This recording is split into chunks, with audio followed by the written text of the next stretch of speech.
Shalom, hari ini adalah hari yang ketujuh tentang perjalanan 38 hari karya Roh Kudus sepanjang sejarah gereja.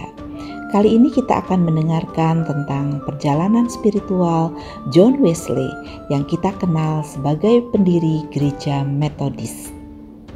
John Wesley lahir pada 17 Juni 1703 sebagai anak ke-15 dari 19 bersaudara. Dia dilahirkan dari keluarga yang melayani Tuhan. Ayahnya Samuel adalah seorang pendeta Anglikan.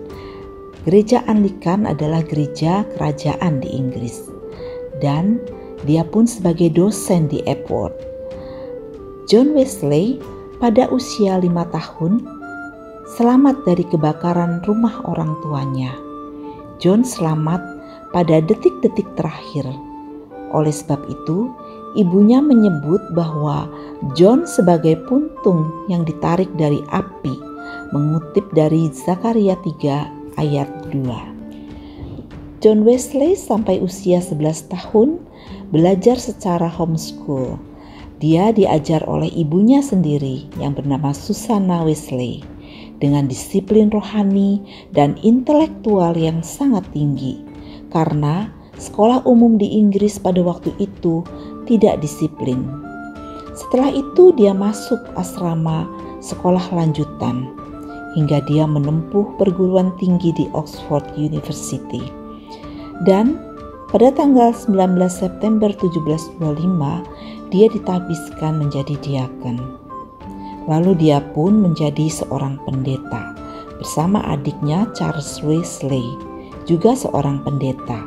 Charles Wesley kita kenal sebagai pencipta lagu-lagu rohani yang kita kenal sebagai lagu Mazmur. Mereka melayani bersama. Suatu ketika John dan Charles bersepakat untuk pindah melayani di Georgia, Amerika. Dia akan melayani suku Indian di sana. Namun dalam perjalanan laut ada sebuah kisah bahwa kapal yang dia tumpangi hampir tenggelam. John sangat ketakutan pada saat itu. Lalu John melihat sekelompok orang Moravian yang terlihat sangat tenang. Lalu John mendekat dan bertanya, "Apakah kalian tidak takut dengan adanya badai besar ini?" Lalu pemimpin kelompok itu menjawab, "Kami tidak takut mati karena Tuhan bersama kami." John pun merasa tersentak. Secara teologi, John sangatlah baik menguasainya karena dia lulusan Oxford. Tetapi dia sangat miskin perjalanan hidup bersama dengan Tuhan.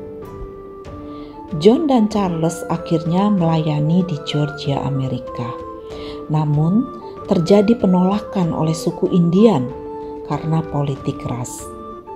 Dan John melayani orang Inggris yang ada di sana. Namun tetap tidak disukai karena John sering berkhotbah tentang penghapusan perbudakan. Sehingga orang Inggris bangsawan yang punya budak merasa tidak nyaman.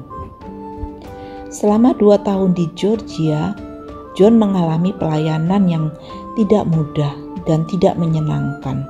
Namun, di Georgia, John sangat dipengaruhi oleh para misionaris Moravian.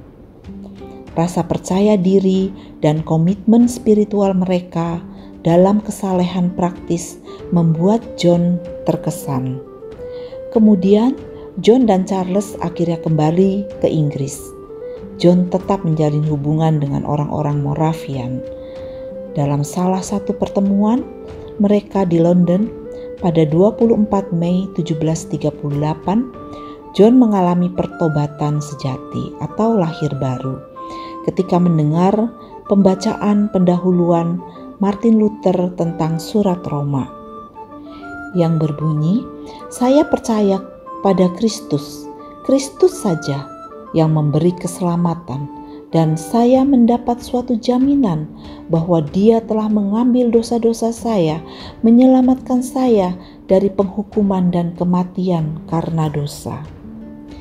John Wesley Setelah mengalami pertobatannya, dia sangat rajin, gigih di dalam pelayanannya. Seluruh hidupnya dia pakai untuk mengabarkan Injil. Berkhotbah sebanyak 40.000 kali selama karirnya, dan dia menjelajahi seluruh Inggris jika ditotal 250.000 mil jauhnya hanya dengan berkendara kuda. Dalam mengabarkan Injil bukanlah hal yang mudah karena banyak penolakan, namun John Wesley tetap teguh kuat di dalam pelayanannya.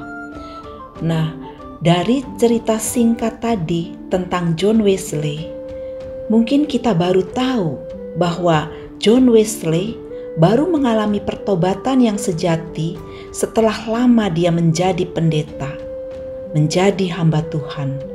Mengapa demikian? Ya, karena John belum mengalami Tuhan dalam hidupnya. Dia tidak merasakan, tidak menyadari akan pekerjaan Tuhan di dalam hidupnya. Padahal sejak kecil hingga dewasa, John tidak lepas dari kehidupan keagamaan yang kuat. Dia baru mengalami pertobatan ketika mendengar kalimat pembukaan dari kitab Roma. Bagaimana dengan kita? Jangan-jangan kita pun belum mengalami Tuhan dalam hidup kita. Kita belum mengalami pertobatan yang sejati, walaupun kita sudah rajin melayani. Itu hanya sebagai pengisi waktu luang saja. Mari kita koreksi diri kita. Ketika kita sudah mengalami Tuhan dalam hidup kita, tentunya kita akan mengalami perubahan sikap dalam melayani. Kiranya Tuhan akan menyatakan dirinya pada setiap kita, sehingga kita pun dapat mengalami pertobatan yang sejati. Mari kita berdoa. Bapa, biarlah dalam hidup setiap kami anak-anak-Mu dapat mengalami Tuhan dalam hidup kami, sehingga kami pun dapat mengalami pertobatan yang sejati. Kami tidak gentar dan ragu di dalam memberitakan kabar baik tentang keselamatan yang hanya ada di dalam Yesus Kristus. Pakailah hidup kami untuk memuliakan nama-Mu. Dalam Kristus Yesus kami berdoa. Amin. Tuhan Yesus memberkati kita semua.